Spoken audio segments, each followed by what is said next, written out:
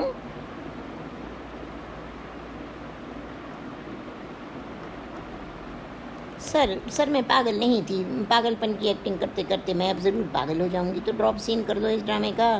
مگر سر وہ شیراز دوسری شادی کر رہے ہیں، میں کیا کروں؟ میں تمہاری کیا مدد کر سکتا ہوں بیٹی؟ سر میں بالکل ٹھیک ہوں، آپ یہ بات شیراز کو نہیں بتا سکتے؟ کیوں نہیں بتا سکتا؟ میں الجھ گئی ہوں سر، میں بہت پریشان ہوں۔ اور پھر اس لمحے پروفیسر عمر کی کلینک پر رفعت آ گئی۔ آداب سر۔ آداب بیٹی، کیسی ہو؟ وہ سر میں سے شیراز آئی ہوئی ہیں رفعت، پروفیسر عمر اس سے بولے۔ جی سر، ڈاکٹر شیراز کہاں ہیں؟ وہ اپنے ہاسٹل میں ہوں گے سر، میں آج ان سے کورٹ میرج کرنے جا رہی ہوں۔ ٹپڑی نہیں، میں تم کو ایسا نہیں کرنے دوں گی۔ اور اسی لیے میں ایک زوردار تھپڑ رفعت کے منہ پر پڑا، رفعت کا سر چکرا گیا۔ ارے انہیں تو بہت برا لگا سر۔ وہ کمان رفعت، آج اس ڈرامے کا ڈراپ سین ہو جانا چاہیے۔ ہاں سر، ویسے بھی اگلے ماہ میرا منگیتر آ رہا ہے اور میں امریکہ جا رہی ہوں۔ بھابھی جان یہ سب کیا ہے سر؟ بیٹی تمہیں ٹھیک کرنے کے لیے میں نے ڈاکٹر رفعت بیٹی کا سہارا لیا۔ یہ خود ایک بہترین نفسیاتی ڈاکٹر ہے اور ہمیں امید ہے کہ تم نے اپنی دولت کے خوف سے ہٹ کر اپنی زندگی کے بارے میں کچھ سوچا ہوگا۔ ہاں، تھپڑ تو تمہارا بھابھی جان بڑا زوردار تھا، مگر اب یہ ہے کہ آپ میرے ساتھ چل رہی ہیں۔ چلے، میری گاڑی باہر کھڑی ہے۔ ذرا ہی دیر بعد رفعت ایلیا کو لے کر بیوٹی پارلر جا رہی تھی۔ مجھے خوشی ہے ایلیا کہ تم نے اپنی غلطی کا احساس کر لیا۔ ڈاکٹر شیراز بے حد ڈسٹرب تھے اور آج وہ سچ مجھ سے کورٹ میرج کے لیے تیار تھے، مگر وہ تمہارا حصہ ہیں۔ یہ جوڑا انہوں نے میرے لیے خریدا تھا اور میں نے تمہاری نیت سے خریدا تھا، سو تم پہنو بھابھی، دلہن بنو اور میں تمہیں ہالیڈے ان کے کمرے میں چھوڑ کر آؤں گی۔ اور پھر ذرا ہی دیر بعد ایلیا ایک حسین و جمیل دلہن کے روپ میں تھی۔ وہ لوگ روم نمبر 40 میں پہنچے، دستک دی تو یس کم ان کی آواز آئی۔ وہ دونوں کمرے میں داخل ہو گئیں۔ اس وقت شیراز کی پیٹھ دروازے کی طرف تھی اور وہ بولے، بڑی دیر کر دی تم نے رفعت۔ بھابھی جان کو منانے میں دیر ہو گئی شیراز بھائی، آج ڈرامے کا ڈراپ سین ہو گیا۔ دیکھیں میری پیاری پیاری بھابھی جان کتنی پیاری لگ رہی ہیں، انہیں سنبھالے میں چلوں، رات 1 بجے کی فلائٹ سے میری ساس سسر آ رہے ہیں۔ خدا حافظ بھابھی جان۔ اب بھائی جان کو ناراض نہ کیجیے گا، یہ کہہ کر ایلیا کو چھوڑ کر رفعت چلی گئی اور ایلیا شرم کے مارے دروازے پر کھڑی رہ گئی۔ تب شیراز اس کے پاس آہستہ سے آئی۔ ایلیا، مجھے یقین تھا کہ آج تم میری بننے کے لیے پورے یقین، پیار و محبت کے ساتھ آئی ہو۔ میرے اور تمہارے بیچ پیار و محبت کے رشتے کے علاوہ کچھ نہ ہوگا، اور یہ جو دولت کا جال ہے نا، اسے ہم سوچ سمجھ کر ایک ٹرسٹ میں تبدیل کر دیں گے۔ ان کی مالک بھی تم ہوگی، صرف تم۔ شیراز، مجھے معاف کر دیں، میں آپ سے شرمندہ ہوں۔ مجھے معلوم تھا کہ تم پاگل نہیں ہو، اور تب ہم نے مل کر تمہارے دل سے ڈر و خوف نکالنے کا ڈرامہ کھیلا، اور آج میں خوش ہوں کہ تم میری ہو۔ اور تب اسی لمحے ایلیا بے ساختہ شیراز کی باہوں میں آ گئی۔ شیراز، مجھے کچھ نہیں چاہیے، صرف آپ کا پیار چاہیے، آپ کی مضبوط باہوں کا سہارا چاہیے۔ شیراز نے اس کی ٹھوڑی اوپر اٹھائی تو ایلیا نے شرما کر نظریں نیچے جھکا لیں. اور اسی کے ساتھ میری یہ کہانی افسانہ میرا جال ختم ہوتا ہے. ویورز، اگر آپ کو میری یہ 84 نمبر کی کہانی پسند آئی ہے، یہ 84 نمبر کی کہانی ہے تو پسند آئی ہے تو اس کو لائک کریں، سبسکرائب کریں اور شیئر کریں اور بیل کے آئیکن کو دبا دیجئے.